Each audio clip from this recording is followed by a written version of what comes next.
Well, I thought I'd turn the video on for just a second to try and explain myself. Yes, I will try to explain myself. Some people might wonder, why is it that I don't go to places where other people are? As you can see, I'm at the Sata Pass trailhead, and I'm making a video on the YouTube bullet train, and I indicated that I typically don't go to places where other people are frequenting. Lots of people like trail. That's why I don't climb Mount Fuji. And why is it? Is it that I don't like people? Well, no, it's not that. Is it that I have an aversion to being with other people? Yes, it is certainly that. Is it more so something that was trained in me by someone? Yes, I think it was. I think I owe some of that to the tutorship, the mentoring of one David Bixler. He was my mentor in college in biology, and I went on several summer-long excursions with him in the Minnesota boundary waters, as well as the painted desert area of the American Southwest. And David taught me about seeking out the places where there was solitude, places where there were no people, to get away from the crowds and to find places where you could hear yourself think. Specifically, he talked about finding places where you could hear, if you got a place that was lonely enough, you could actually hear a buzz in your ear, and it would actually be a sound that you could hear inside here. And what it was dozo. What it was actually is the sound of your blood vessels. See, there's people coming in right now. It's your blood vessels pounding against your eardrum. And dozo. And hi, dozo. And if you can actually hear that sound, that means you're in a quiet enough place that there is konnichiwa, arigato. If you're in a quiet enough, see, I just can't stand it, you know. You be around, I turn the camera on and there's all kinds of people all around. If you're in a place that's,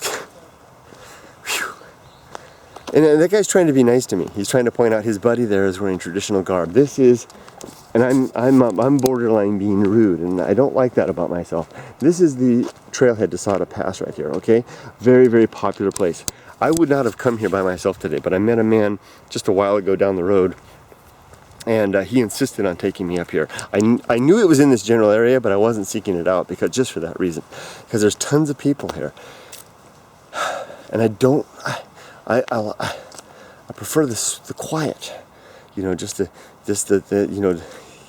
That man was tapping my shoulder. He wanted me. His friend is wearing traditional garb, you know, the traditional, umbrella hat and the traditional Japanese outfit for hiking. And he said, "You want to take a picture of my friend?" And I don't want to take a picture of his friend. I don't want to be a part of that. You know, the whole thing. I just want to be left alone. And David, I have to thank you for that in a way, because it's a blessing and a curse at the same time. A curse insofar as it makes me seem like it makes others, you know, think I don't want to be around, which is true. I don't want to be around people. But it makes others. It makes other people uncomfortable. It makes them unhappy. It makes them because it sounds like I'm rejecting them. I mean, you know, the people that know me. Well, I'm not going to sit on a grave. I'm all flustered because this is really difficult. You know, for me, I mean, there's really hard things in life, and then there's silly things, and this seems to be such a silly thing. But nevertheless, it's really difficult for me. In general, particularly when I'm on an excursion, I don't want to be around other people, and I hate it. I hate that about myself, because I come off looking like or seeming. No, it's not that I come off. It's not a matter of how I come off. It's a matter of the impression that others have that I don't care about them, or that I'm rude, and they are made uncomfortable because of me. I don't like making other people uncomfortable, and I don't like making other people feel like they're not important, or that I don't care about them, because they are important, and I do care about people in the right circumstances. I just want to be left alone.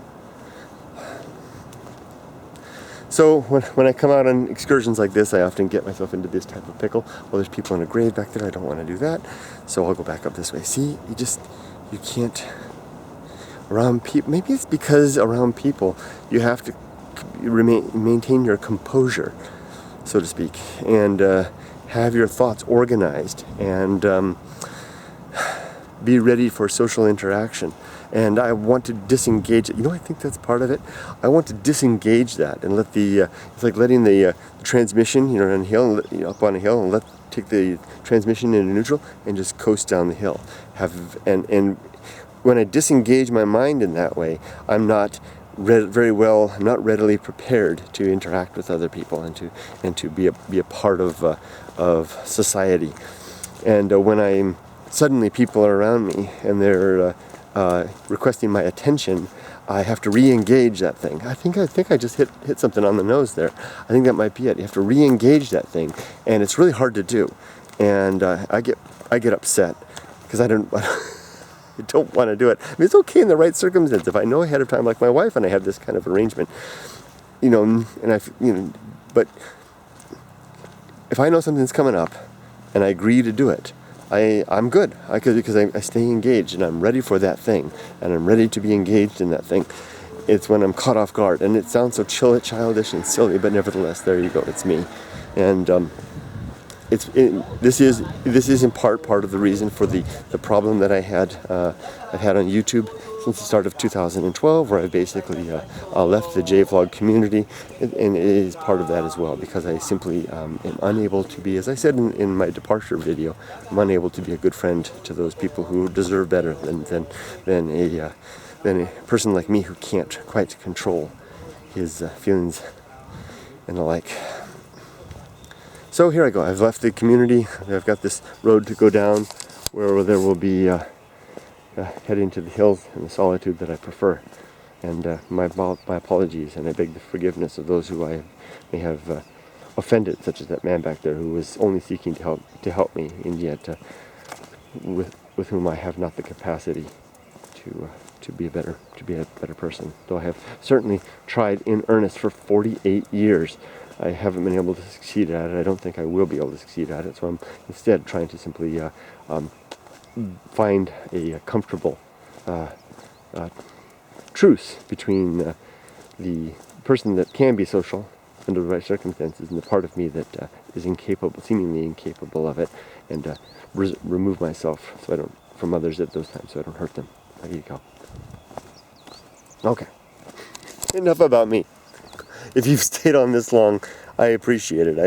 Maybe it's helped me to kind of share this, and that analogy of the disengaging, that's going to be in my mind. I have to keep that in mind. And I apologize again for dwelling on myself so much. Take care, everybody. See ya. Hope you have a great day. Let's all attend to those important things.